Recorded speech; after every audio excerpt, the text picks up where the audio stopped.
കടലിൽ ഇങ്ങനെ ഇറങ്ങി നിൽക്കുമ്പോൾ നിങ്ങൾ വിചാരിക്കും എനിക്ക് ഭയങ്കര ധൈര്യമാണെന്ന്. എന്റെ ധൈര്യം കാര്യങ്ങളൊക്കെ വീഡിയോയുടെ ലാസ്റ്റ് കാണുന്നതായിരിക്കും കേട്ടോ. അപ്പോൾ ഇത് ഡേ 3 ലക്ഷദ്വീപാണ്. ബ്രേക്ക്ഫാസ്റ്റ് കഴിച്ച് നമ്മൾ ഇന്ന് പോകുന്നത് കയാക്കിങ്ങും സ്നോർക്കലിങ്ങും ചെയ്യാനാണ് കേട്ടോ. ഫൈനലി നമ്മൾ വണ്ടി വന്നിട്ടുണ്ടായിരുന്നു നമ്മളെ പിക്ക് ചെയ്യാൻ. ഈ പശുക്കളൊക്കെ കാണാൻ നല്ല ഭംഗിയില്ല. അങ്ങനെ നമ്മൾ പോവുകയാണ് കേട്ടോ സ്നോർക്കലിങ്ങും അതുപോലെ കയാക്കിങ്ങും ചെയ്യാൻ വേണ്ടി ബീച്ചിലോട്ട്. ഞാൻ ക്യാപ്പും കാര്യങ്ങളൊക്കെ ഇട്ട് സെറ്റ് ആയിരിക്കുന്നുണ്ട്. ഇവരൊന്നും ക്യാപ്പും കാര്യങ്ങളൊന്നും എടുത്തിട്ടില്ല ഗൈസ്. എനിക്ക് ബുദ്ധി കുറച്ച് കൂടുതലായതുകൊണ്ട് ഞാൻ എടുത്തിട്ടുണ്ടായിരുന്നു. ഇത് എന്റെ തലയിൽ പാകാവുന്ന ടൈപ്പിൽ വരുന്നൊരു തൊപ്പിയാട്ടോ. മുകളിലും ഇങ്ങനെ മുടി കെട്ടി വെക്കാൻ വേണ്ടി പറ്റുന്ന രീതിയിലുള്ളത്. അങ്ങനെ നമ്മൾ ബീച്ചിലെത്തിയിട്ടുണ്ടായിരുന്നു. അപ്പോൾ ഒരു ടീം സ്നോർക്കലിംഗ് ചെയ്യാൻ പോയോണ്ട് നമ്മൾ അവരെ വെയിറ്റ് ചെയ്തിരിക്കുവാണ് കേട്ടോ. അപ്പൊ ചേട്ടൻ പറഞ്ഞു ആ ടൈം കൊണ്ട് കയാക്കിംഗ് ചെയ്യാൻ. അപ്പൊ കയാക്കിങ്ങിന്റെ കാര്യങ്ങളൊക്കെ ചെയ്യാൻ വേണ്ടി ചേട്ടൻ അങ്ങോട്ട് പോയ സമയത്ത് നമ്മൾ ഇങ്ങനെ ഇരിക്കുവായിരുന്നു. അപ്പോൾ ഇങ്ങനെ ബോറടിച്ചിരുന്നപ്പോൾ അനുവും ചിന്നും കൂടി എന്നെ ഒരു മെർമെയ്ഡ് ആക്കി തരാന്ന് പറഞ്ഞു അവിടെയുള്ള പൂഴിയും കാര്യങ്ങളൊക്കെ എന്റെ കാലിൽ വാരിയിടുന്ന സീനാണ് നിങ്ങൾ കാണുന്നത്. അവസാനം അവർ തട്ടിക്കൂട്ടി ഒരു മെർമെയ്ഡിന്റെ രൂപമാക്കി എടുത്തിട്ടുണ്ടായിരുന്നു. എങ്ങനെയുണ്ടെന്ന് നിങ്ങൾ കമന്റിൽ പറയണം കേട്ടോ. അതിനുശേഷം കയാക്കിംഗ് സെറ്റായിട്ട് നമ്മൾ കയാക്കിംഗ് ചെയ്യാൻ വേണ്ടി പോവാണ് കേട്ടോ. അവരാണ് ഫസ്റ്റ് കയാക്കിംഗ് ചെയ്യുന്നത്. അതിനുശേഷം ഞാനും അനുവും കൂടി കയാക്കിംഗ് ചെയ്തു. കയാക്കിംഗ് ഭയങ്കര സിമ്പിൾ ആണ്, അങ്ങനെ വലിയ കുഴപ്പമൊന്നുമില്ല.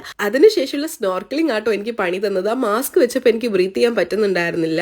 വാവായി ശ്വാസം എടുക്കാനും എനിക്ക് പറ്റുന്നുണ്ടായിരുന്നില്ല. സോ ഞാൻ ഇതാ വെറുതെ ഒന്ന് സ്വിമ്മിങ് പോലെ ചെയ്യാന്ന് വിചാരിച്ചു. എന്നാലും എനിക്ക് ഭയങ്കര പേടിയാട്ടോ. ഞാൻ അവിടെ പേടിച്ച് നിലവിളിക്കുന്നതാണ് നിങ്ങൾ ഈ കാണുന്നത്. എന്റെ സൗണ്ട് കേൾക്കുന്നില്ല എന്നേ ഉള്ളൂ. എനിക്ക് പറ്റുന്ന പണിയല്ല ഇതെന്ന് മനസ്സിലാക്കി ഞാൻ ഇതാ ബോട്ടിന്റെ മുമ്പിലിരുന്ന് കുറച്ച് വീഡിയോസും ഫോട്ടോസും എടുക്കാന്ന് വിചാരിച്ചു. എനിക്ക് എന്തോ പണ്ടോട്ടെ വെള്ളം ഭയങ്കര പേടിയാണോ. ഒന്നാമത് സ്വിമ്മിങ് അറിയില്ല, പിന്നെ എന്തൊക്കെയോ ഒരു ഫിയർ ഉള്ളിൽ ഉണ്ടാവാറുണ്ട്. ചിന്നു പക്ഷെ സ്നോർക്കലിംഗ് ചെയ്തു കേട്ടോ. അവർക്ക് ഇത്ര ധൈര്യം ഉണ്ടെന്ന് ഞാൻ വിചാരിച്ചില്ല. അതിനുശേഷം എല്ലാവരും വന്നതിന് ശേഷം നമ്മൾ കുറച്ച് വെള്ളത്തിലൊക്കെ കളിച്ച് തിരിച്ച് റൂമിലോട്ട് പോകും.